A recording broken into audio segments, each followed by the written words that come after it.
রাজ্যের বরিষ্ঠ সম্পাদকের বাড়ির সামনে শনিবার শাসক দলীয় বিধায়কের নেতৃত্বে বিক্ষোভ এবং লাল কালি দিয়ে হত্যা করার মতো সিম্বল ব্যবহার করায় রাজ্যের সংবাদ মহলে তীব্র ক্ষোভের সঞ্চার হয়েছে।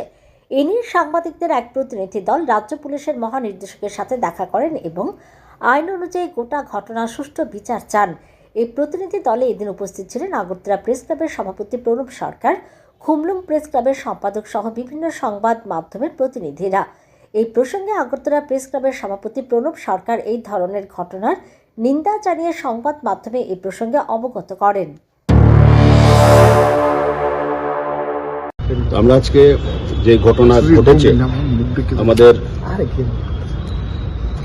মাননীয় এডিটর আজকের ফরিয়াদ কাগজের ওনার বাড়িতে যেভাবে বিক্ষোভের নামে একটা অসভ্যামি করা হয়েছে, ওনাকে একটা ছবির মধ্যে লাল ক্রস দেখিয়ে খতম তালিকার মতন একটা হুমকি দেওয়া হয়েছে। এটা বিশ্রী পরিবেশ। এই ধরনের ঘটনা আগে আমরা কখনোই দেখিনি, এটা যে দেখিনি কোনো দেশে আমরা দেখিনি। কারোর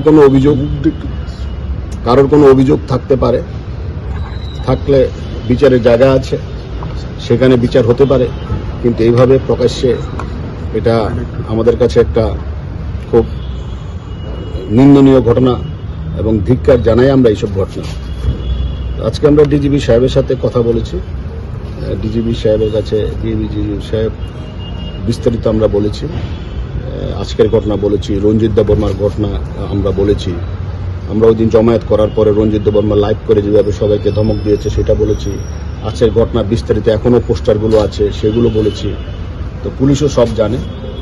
তো উনি বলেছেন যে আমাদের এডিটর সানিদ দেবরায়ের বাড়িতে সিকিউরিটি বসানো হয়েছে এবং সব ধরনের সিকিউরিটি উনি আশ্বাস দিয়েছেন এবং সোশ্যাল মিডিয়ার মাধ্যমে উনি সাংবাদিকদের নিরাপত্তার বিষয়টি আজকে একটা বার্তাও উনি দেবেন।